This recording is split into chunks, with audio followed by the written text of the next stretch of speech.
اب انسان کیا ہوتا ہے کہ جیسے اگر آپ وہ اگزامپل دیکھیں کہ اگر وہ اپنی گردن جو اس نے رسی باندھی ہوئی ہے نا، اگر وہ باہر نکلنے کی کوشش کرتی ہے، بار بار چھڑاتی ہے، تو اس کی گردن کھنچے گی نا، اس کو تکلیف ہوگی نا۔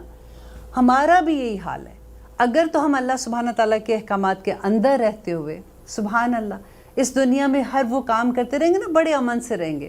جب ہم ان حدوں کو کراس کرنے کی کوشش کرتے ہیں نا، اپنی رسی کھینچتے ہیں، اپنے گردن کھینچتے ہیں، پھر ہمیں درد ہوتی ہے، پھر تکلیف ہوتی ہے، پھر ڈپریشن ہوتا ہے۔ اور ڈپریشن کا کیا ہے؟ دیکھیں کبھی بھی آپ یہ دیکھیں کہ ہماری ٹیچر کہا کرتی تھی کہ مومن جو ہے نا اس کو ڈپریشن نہیں ہو سکتا۔ مجھے بڑی حیرت ہوتی تھی کہ وہ اتنی بڑی بات کیسے کہتی ہیں۔ وہ یہ کہا کرتی تھی کہ جس کو اللہ سبحانہ تعالیٰ پہ توکل ہونا تو اس کو کیسے ڈپریشن ہو سکتا ہے؟ اس کا تو ایک ایک عمل اللہ سبحانہ تعالیٰ کے لیے، ایک ایک قدم اللہ سبحانہ تعالیٰ کے لیے، وہ جیتا بھی اس کے لیے، وہ مرتا بھی اس کے لیے ہے۔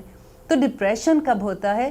دیکھیے گناہ جو ہے نا اللہ سبحانہ تعالیٰ نے ایسی اس کے لیے رکھا ہے، وہ فیلنگس ہیں کہ دا مومنٹ انسان گناہ کرتا ہے نا تو اس کے اندر کچھ ہوتا ہے، اس کو تکلیف ہوتی ہے، اس کو گلٹ ہوتا ہے۔ اور جب وہ گناہ کرتا ہے وہ گلٹ کو چھپانے کے لیے پھر وہ کیا ہوتا ہے؟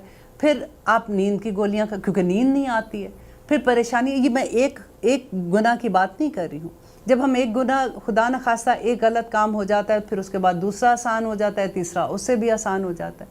یہ میں اس گناہ کی بات کر رہی ہوں جب ہم کرتے کرتے عادی ہو جاتے ہیں، کیونکہ ہر گناہ سے دل میں آپ یہ یقین رکھ لیں، اس بات کو پکا یقین رکھ لیں کہ دل میں تکلیف ہوگی، گلٹ ہوگا۔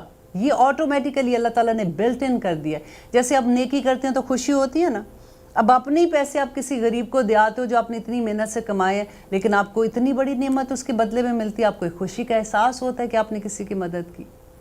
بالکل اسی طرح سے ایک دا مومنٹ آپ اللہ سبحانہ تعالیٰ کی نافرمانی کرو گے تو یہاں پہ تکلیف ہوگی، اور وہ ہوتے ہوتے آپ کو ڈپریشن کے اندر لے جاتی ہے۔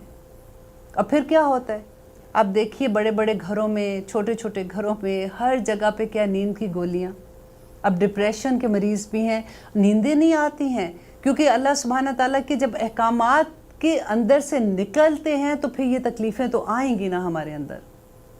میں کسی سے کہہ رہی تھی کہ اپنے آپ کو بالکل خالی کر دو، جس سوچو کہ اندر پرابلم کہاں ہے، پہلے بالکل اندر گھس کے دیکھو کہ کیا چیز بادر کر رہی ہے۔ وہ جب آپ وہ فگر آؤٹ کر لو گے، اس سے آپ کو اتنا چین ملے گا، پھر آپ اس کو کہتے ہو کہ اللہ سبحانہ تعالیٰ یہ دنیا ہے کتنی کو، میں کس غم کو لے کے بیٹھی ہوئی ہوں خام خواہ۔ اور پھر آپ جب وہ چیز نکال دیتے ہو، پھر اللہ سبحانہ تعالیٰ آپ کو چین دے دیتا ہے۔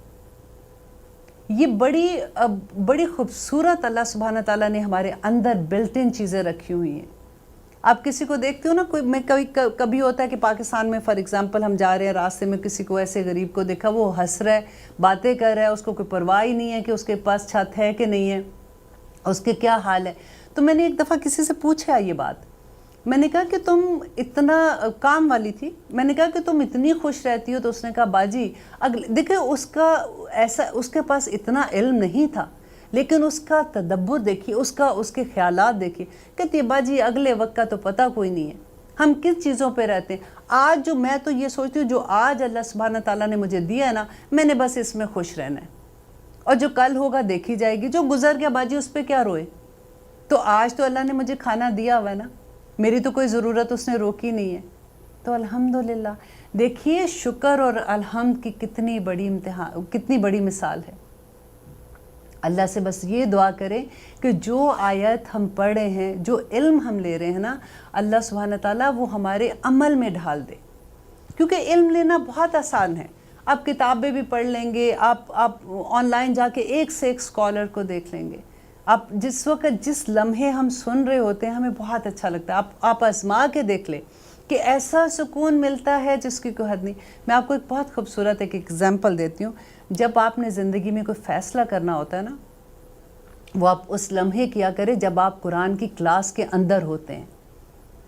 نمبر 1 یہ ہے کہ اس میں ایک تو برکتیں ہوتی ہیں، فرشتے نازل ہوتے ہیں، رحمتیں ہوتی ہیں، اللہ سبحانہ تعالیٰ دیکھ بھی رہے ہوتے ہیں۔ اس وقت آپ اللہ سبحانہ تعالیٰ سے اپنے سارے دکھ بیان کر دیا کریں، اور جو فیصلہ کرنا ہے اس وقت کیا کریں۔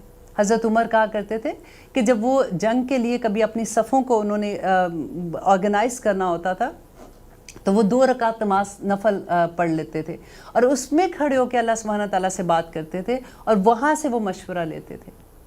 تو اس وقت جس وقت آپ قرآن سن رہے ہوتے ہیں اس وقت اللہ سے مشورے کیا کریں۔ اللہ سبحانہ تعالیٰ ایسی ایسی راہیں کھول دیتے ہیں کہ آپ خود بھی امیزڈ ہو جاتے ہیں، آپ کے وقت میں برکتیں آ جاتی ہیں۔